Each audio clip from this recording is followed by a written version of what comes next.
Hey, everyone, welcome back to Tianshi Recaps. I'm your host, Tianshi.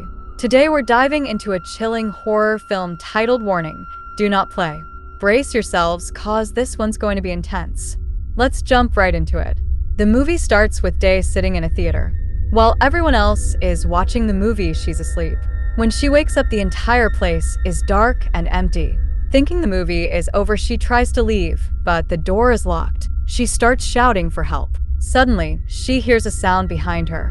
A woman is slowly walking from a distance. Day walks closer, but as she gets near, she realizes it's not a human, it's a ghost. Instead of running, she takes a photo. As she looks at it, the ghost's eyes suddenly open, scaring her. She runs to the parking lot, jumps into her car, and tries to escape.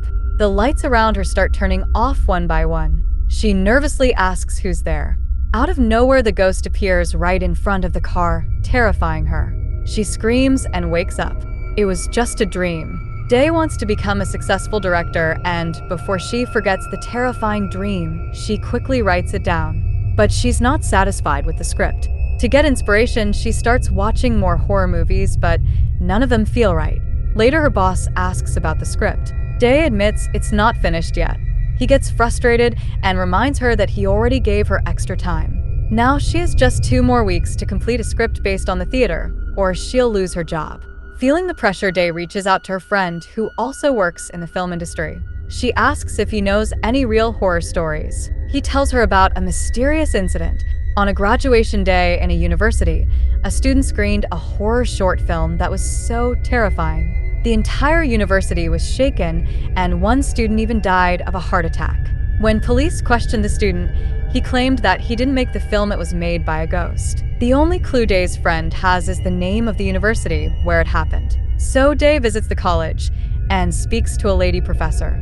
But since Day doesn't know the student's name or the title of the short film, the professor can't help her. Later, Day is sitting alone at a hotel thinking about how she's going to finish her script. While eating, she notices 3 university boys drinking and chatting nearby.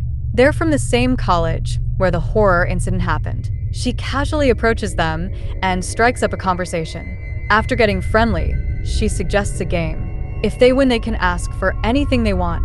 The game is each person has to tell a real haunted story from their university. The one who scares her the most wins. The first boy begins. He tells the story of an abandoned theater on campus. Years ago, an actress named Sumi was acting in a film being shot there. During the shoot, a tragic accident occurred. She died in a fire. Since then, the theater has been left abandoned. Everyone avoids it, believing it to be cursed. Then the second boy shares a different story. It matches what Day's friend told her. One day, a student went into that same abandoned theater to film a horror short. While there, he encountered the ghost of Sumi. The ghost asked him what kind of film he wanted to make. He replied, a horror short film. After that, the ghost created the entire film by itself. The third boy finally reveals the name of the short film, Warning. He says it was once selected for the Fantastic Film Festival. Hearing this, Day rushes home. Flashbacks hit her. She's seen crying in a bathtub, haunted by her past. A furious man is shouting at her from outside the door. It's clear she's gone through trauma and has even tried to end her life before. The next day, she visits the film festival office to find a short film. They locate the folder, but it's locked and cannot be opened. The staff member says Warning was selected but later canceled. He steps out to call his boss for more info. While he's gone, Day secretly copies all the files onto her phone. Back home, she opens a video. It's only 1 minute and 5 seconds long. The footage shows 3 people inside a building. They seem to be going through something terrifying, and suddenly a ghost appears on the wall. Then the video ends. Day is frustrated. She expected to find real inspiration for her script, but the clip barely shows anything useful. Desperate, she tries calling the film's director, but the number is no longer active. With no other option, she uploads the video to social media, asking if anyone knows anything about it. Comments start pouring in. As she scrolls through them, her phone suddenly rings. The call is from Kim, the director of the short film. He says only one thing: delete the post. Day agrees, but says she wants to meet in person. He hesitates, then agrees to meet her at a coffee shop. At the cafe, director repeats his request: delete the video now. Day deletes it in front of him.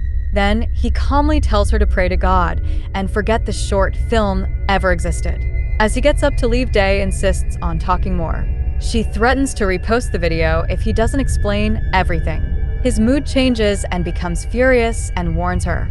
He says he knows everything about her past and coldly tells her not to cry and regret when it's too late. Then he storms out. But Day isn't done yet.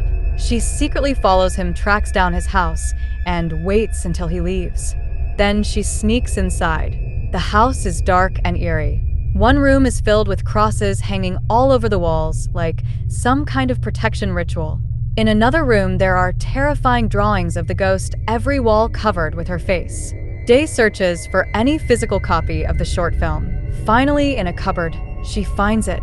Just as she's about to grab it, she hears footsteps. The director, Kim, has returned.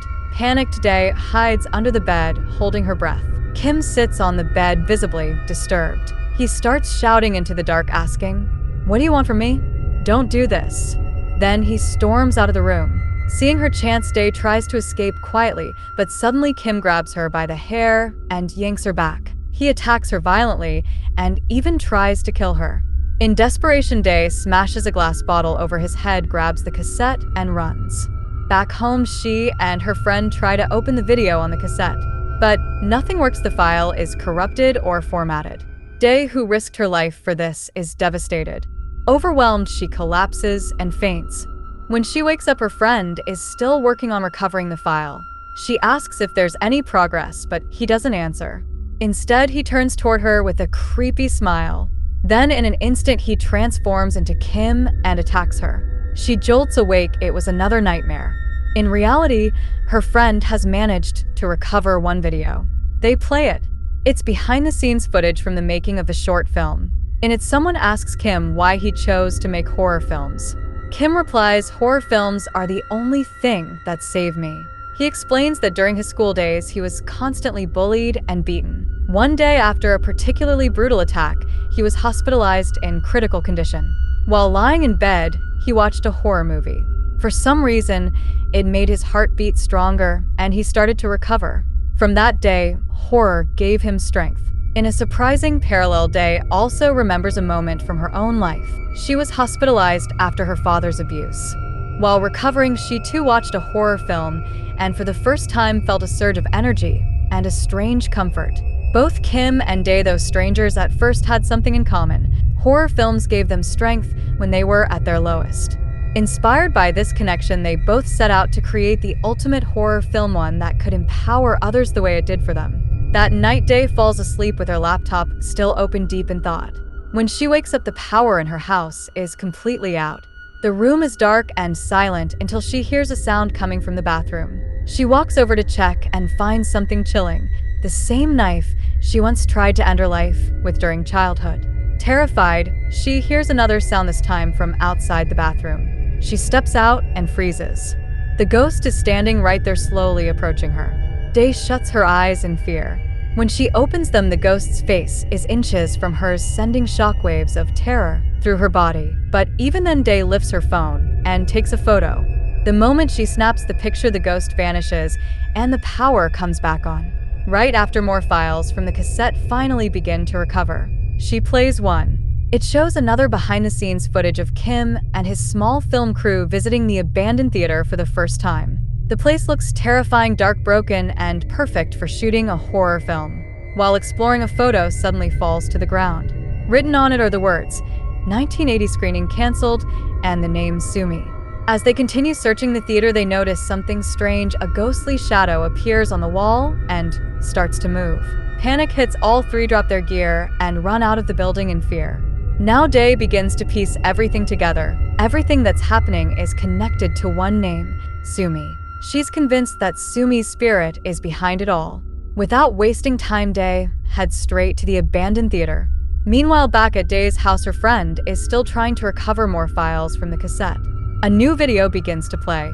In it, Kim and his crew are setting up lights inside the theater.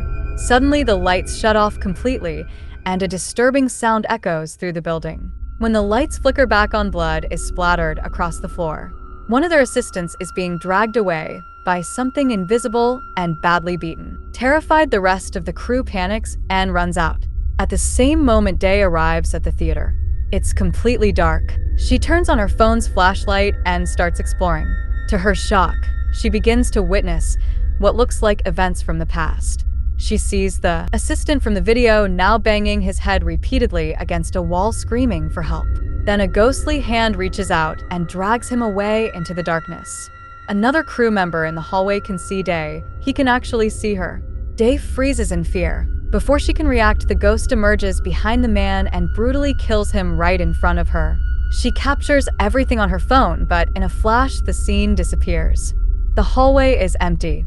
Frightened, Day runs deeper into the theater, heading into another room. There, one of the girls from Kim's original direction team is watching something on the big screen. It's a disturbing scene. Sumi, the same girl who died years ago, is acting in a hanging sequence during a shoot. But suddenly a real fire breaks out, and the flames spread fast.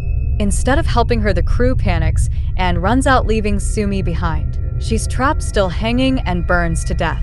As the video ends, the screen flickers and Sumi's ghost appears not in the footage, but in real life, coming straight out of the screen. Day runs horrified, but the ghost brutally kills the direction team girl on the spot. As Day sprints through the dark halls, she crashes into Kim. But he's not relieved to see her. Instead, he mistakes her for Sumi.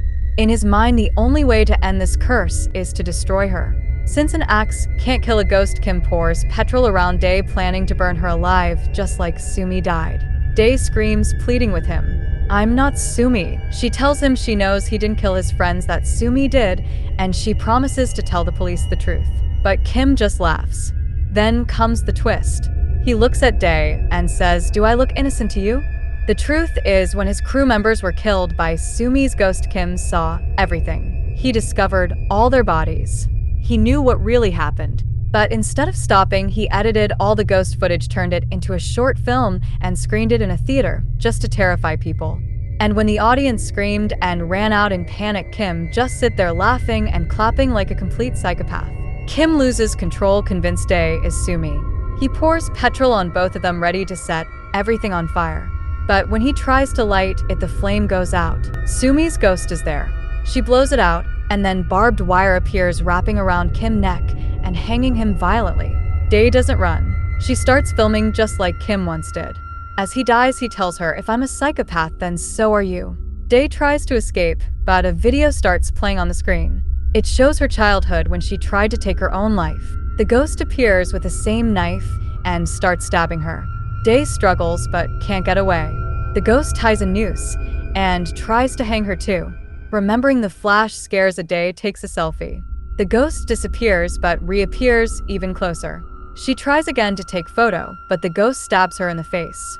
As the ghost closes in, Day finds a flare nearby. She grabs it and strikes back, setting the ghost on fire. Flames consume it, but Day doesn't run. Instead, she keeps filming the burning ghost, capturing every moment. Only after it's completely destroyed does she finally escape the theater. Days later, she finishes her script and hands it to her boss. Exhausted, she waits, and soon he calls her in with good news. Everyone loves the script. They decide to shoot the movie in the same abandoned theater where it all happened. The production wraps up, and their version of Warning, Do Not Play, is complete. At the premiere, the film plays on the big screen. Day watches silently, showing no emotion. The story shown is exactly what she lived through. Even her friend appears in it. In one key scene, her friend watches the recovered video and sees the ghost. Realizing Day must have gone to the theater, he rushes there to save her. But he's caught by the ghost. He screams for help, hoping Day will come. And she does, but just as she reaches the theater, she turns away and leaves him behind. As the movie ends, the audience in the theater breaks into applause. Everyone loves the film. Day stands quietly as her work is celebrated. But just when everything seems to have ended, well, the movie drops a chilling final twist. Day, who once had a scar on her wrist from her past suicide attempt, now has no scar at all. That's when it hits. Day is no longer alive. The ghost had killed her long ago in the theater and took over her body. It wasn't Day who made the movie. It was the ghost using her identity to finish what it started. The entire film, the applause, the success, all of it was the ghost's creation. And with that haunting truth, movie ends. Hope you guys enjoyed the movie. If you liked it, don't forget to hit that like button, subscribe, and turn on the notification bell, because we've got more spine-chilling horror movies coming your way. And if there's an abandoned theater near you, maybe just stay away from it. Catch you in the next video. Bye for now, and don't forget to check behind you.